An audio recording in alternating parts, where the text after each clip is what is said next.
દેવેન, દેવેન, શું થયું? દેવેન, મારે તમને એક વાત કહેવી છે. હા બોલ બોલ, શું થયું? અરે મોટા ભાઈ, તમે દોડતા દોડતા કેમ આવો છો? દેવેન, અત્યાર સુધી મારે તમને આ વાત નહોતી કહી, પણ હવે હવે પાણી માથા ઉપરથી જઈ રહ્યું છે. અરે પણ ગોળ ગોળ શું કામ ફેરવે છે? તું મને વાત કર ને. દેવેન, આ માણસ જેવો દેખાય ને એવો છે નહીં.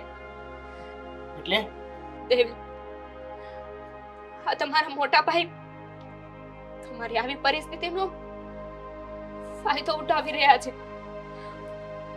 મોટા ભાઈ મારી સાથે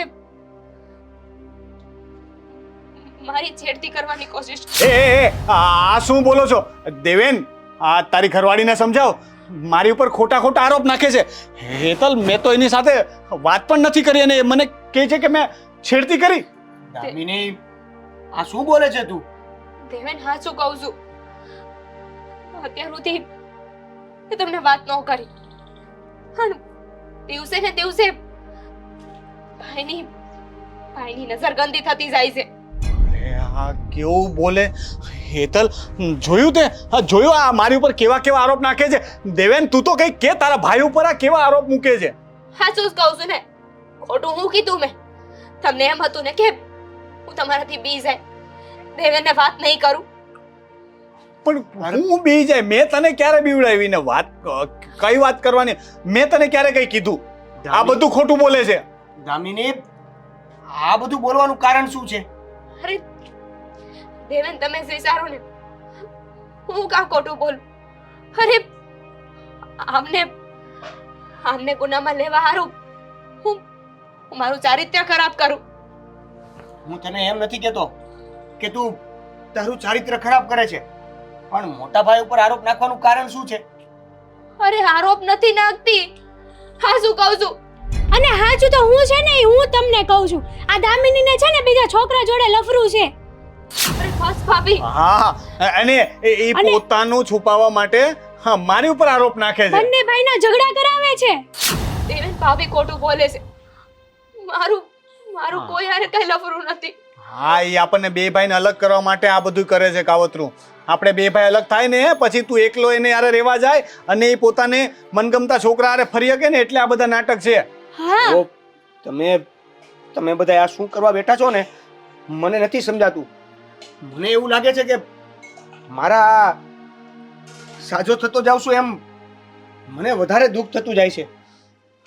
તમને જો હું આ સાજો થાવ ઈ ના ગમતું હોય ને તો માતાજીને પ્રાર્થના કરું છું કે પાછો જેવો હતો ને એવો ને એવો કરી દે. દેવેન, આ હું બોલો છો ને ભાભી, તમે સારી તો બોલવામાં ભાન રાખો. અરે એક સ્ત્રી થઈને બીજી સ્ત્રીને આવી રીતે બદનામ કરજો. શરમ કર શરમ, આખું ગામ વાતો કરે છે તારી. અરે પણ મેં કઈ કર્યું જ નથી તો. આહાહા, મેં કઈ કર્યું જ નથી તો આ સતી સાવિત્રી બોલ્યા. હા, આખું ગામ વાતું કરે છે, એમને વાત કરતું હશે. દામિની, આ બધું શું છે અને હું કામ આ બધા આવી રીતે તારી ઉપર આરોપ લગાડે છે? દેવેન, હું સાચું કહું છું, તમને મારા પર વિશ્વાસ નથી. મને તો પહેલેથી શંકા હતી, પણ આ તું ખાટલામાં પડ્યો ને એનો એને ફાયદો મળ્યો એટલે એને એ સમયનો ફાયદો ઉઠાવીને તને છેતરવાનું શરૂ કર્યું. બાકી પહેલા એનું કંઈક ને કંઈક લફરું તો હતું જ. સાચું બોલ, આ ઘરમાં લગ્ન કરીને આવી ત્યારે તારું કોઈક છોકરો હારે લફરું હતું ને? નહીં, બસ મોટા ભાઈ, ખોટું બોલે છે. બોલવાની એક હદ હોય.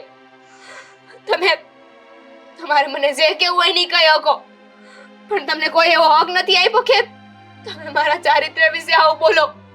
અરે આજે હું બોલું છું, કાલે આખું ગામ બોલશે. દેવેન, ઘરવાળીને હાચવ. બોલશે તો શું, બોલે જ છે આખું ગામ. આપણા કુળની આબરૂ ધૂળધાણી કરી છે તમે. ક્યાંય મોઢું બતાવવાને લાયક નથી રે. મને ખબર તો પહેલેથી હતી, પણ મને એમ કે તને દુઃખ થાય એટલે હું કઈ બોલતો નતો. દેવેન, આ બધું ખોટું છે, તમને વિશ્વાસ છે ને? ઈ મારો ભાઈ છે, એને મારા પર તારા કરતા વધારે ભરોસો છે. નાનો હતો ને ત્યારથી મેં મોટો કર્યો છે એને, ખોળામાં રમાડ્યો છે. અને તું કાલની આવેલી, તને શું લાગે છે કે તારી આ ખોટી ખોટી વાતોમાં મારો ભાઈ આવી જાય એમ? જા જા. સાચી વાત છે તમારા ભાઈને મારા ઉપર વિશ્વાસ નથી. તમારી વાત હાસી લાગે છે.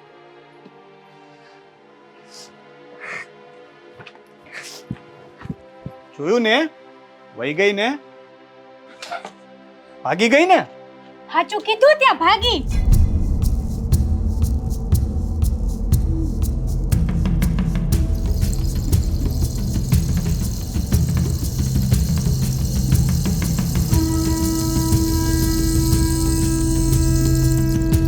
એ મારી માં, એ મારી ખોડલ, આ બધું હું થવા બેઠું છે. મારા ધણીને મારા પર વિશ્વાસ નથી. મારું દુઃખ હું કોને કહું માં? આ દુનિયામાં મારો એકમાત્ર સહારો તું છે. માં, તું તો અંધુય જાણે છે ને, મારો કોઈ વાંક નથી. મેં કઈ રત કરી,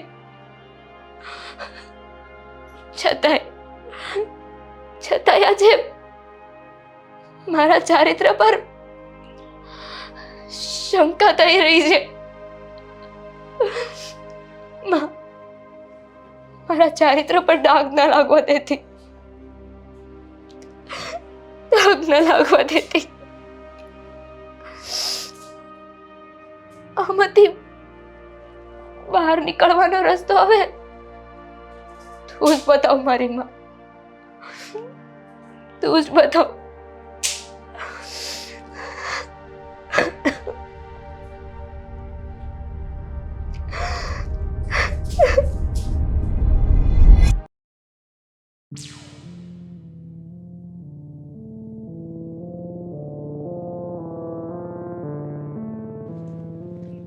મુક્તિ દાદાગીને. અરે મારા કામમાં કંઈ ના ઘટે. મેં ખોટું નાટક કરી દામિની પાસેથી ઘરેણા પડાવી લીધા. હા, પણ હું એમ કહું છું કે પડાવી લીધા પણ હાચવીને મૂકી દીધા છે ને પાછા. હા તો વાંધો નહીં, કોઈના હાથમાં ન આવવા જોઈએ. નહીં આવે. હવે મજા આવશે. અત્યાર સુધી દેવેનની ગુલામી કરતો હતો, મોટો ભાઈ હોવા છતાં પણ એના નોકરની જેમ મને રાખતો હતો. મને કામ ચીંધે, મને મોટા ભાઈ હા કરી આવો, મોટા ભાઈ તે કરી આવો. હવે જો, હવે મારો સમય આવશે. હવે હું એને નોકરની જેમ રાખીશ. ધીમે ધીમે બોલો, દિવાલો નહીં કાન હોય. કોઈ સાંભળતું નથી આપણી વાત, અને કદાચ સાંભળી જાય ને તો પણ કોઈ મારું કંઈ નથી બગાડી લેવાનું. તું ભૂલી ગઈ દેવેનને મારવા માટે આપણે કેવો પ્લાન કર્યો હતો? સ્વિચ બોર્ડમાંથી મેચ ખુલ્લા છેડા મૂક્યા હતા, પણ આ તો એનું નસીબ સારું કે એ બચી ગયો.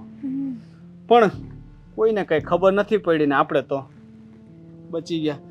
તો પછી આવડી મોટી વાત જો છુપાઈ ગઈ તો આ નાની એવી દાગીનાની વાતમાં તો કોઈ આપણું હું બગાડી લેવાનું? કોઈને ખબર પડશે નહીં. કોઈને કંઈ ખબર નહીં પડે અને આ ઘર ઉપર તારું અને મારું રાજ આવી જાય. તમને શું લાગ્યું કે આ તમારા પ્લાન વિશે મને ખબર નહીં પડે એમ? મેં તમારા બંનેની છે ને હંધી એ વાત સાંભળી લીધી છે, અને હવે હા બધી વાત હું દેવેનને કહી દઈશ. તમારો અસલી ચહેરો હું દેવેન સામે લાવીને જ રહી. અરે અત્યાર સુધી આ માલ મિલકત ધંધાની વાત હતી ને તો સમજા, પણ અમે તો એને જીવથી મારી નાખવાનો પ્લાન બનાવ્યો હતો. પણ હવે વધારે નહીં, હવે દૂધનું દૂધ ને પાણીનું પાણી થઈને જ રહે. આ તો કહી દેજે. શું કરવું? એનો ગુલામ બનીને રહું? આખી જિંદગી હું એનો ગુલામ બનીને રહું? પેલા બાપાએ કીધું એમ કર્યું, હવે નાનો ભાઈએ કે એમ કરવાનું, કાલ સવારે ઉઠીને છોકરા કે એમ કરવાનું, તો મારે હું બધાની ગુલામી જ કરવાની? એટલે મેં આવું કર્યું હતું. અને હવે જો તું કઈ બોલવા ગઈ ને તો તારે અંજામ સારો નહીં આવે, યાદ રાખજે. મારું તો જે થવું હોય ને એ જોયું સાહેબ. મારી માં મારી ભેળી છે અને આ પરિવારની વાત માનવાની હોય ને એને ગુલામી કરી ન કહેવાય. પણ આ વાત તમને ક્યાંથી સમજાવવાની છે? તમને તો હર હંમેશ બસ પૈસા પૈસા ને પૈસા પૈસા દેખાયા છે. આ તો પૈસા જ દેખાય ને, કારણ કે આજ સુધી જે ન મળ્યું એ જ દેખાય ને. એક એક રૂપિયાનો હિસાબ દેવેન મારી પાસેથી લેતો. મારે વાપરવા હોય ને, આના માટે કંઈક વસ્તુ લાવવી હોય તો મારે દેવેનને હિસાબ આપવો પડે કે ભાઈ મને પૈસા આપ ને, તારી ભાભી માટે મારે સાડી લેવાની છે, તારી ભાભી માટે ફલાણું લેવાનું છે. કંટાળી ગયો હતો હું. ઠીક, તો પૈસાનો હિસાબ આપવો પડે એટલે કોઈને મારી નાખવાના? હા તો ક્યાંનો ન્યાય છે? હે અમે મારી માહિતી હિસાબ માંગ્યો એટલે હું સામેવાળાને મારી નાખી? આ બહુ ખોટું કર્યું છે. પૈસા છે ને, જેટલી સારી વસ્તુ છે ને એટલી જ ખરાબ. પૈસા માટે માણસ કંઈ પણ કરી શકે અને હું પણ એ પૈસા માટે કંઈ પણ કરવા તૈયાર છું. પછી એ મારો ભાઈ હોય કે મારો બાપ, હું કોઈને નહીં છોડું. પૈસા જોતા હતા ને તો સીધી રીતે તમારા ભાઈ પાસે માંગી લેવાતા. તમારા ભાઈ એકવાર ના નો પાડે, ખાલી હિસાબ માંગે તે જ તે ને, તો શું થઈ જવાનું હતું? હું કામ માંગુ? હે, હું કામ માંગુ? હું આ ઘરનો દીકરો નથી? હે, એ દુકાનનો માલિક હું નથી? એ એકલો માલિક છે કે મારે એને હિસાબ આપવાના? હે, અને હા, આ બધી વાતમાં તમે મારી અને તમારા ભાઈ વચ્ચે કેટલો મોટો ઝઘડો કરાયો છે ખબર છે તમને? તમારા ભાઈને મારા ઉપર વિશ્વાસ નથી હવે. પણ હું જ્યારે તમારા બંનેની સાચી વાત કરી દઈશ ને ત્યારે એમને મારી વાત સાચી લાગશે. અને હું અત્યારે કહીને જ રહીશ. નથી કહેવાનું, મેં તને ના પાડી હતી ને. છોડ, તું કોઈ છોડો મને કીધું ને.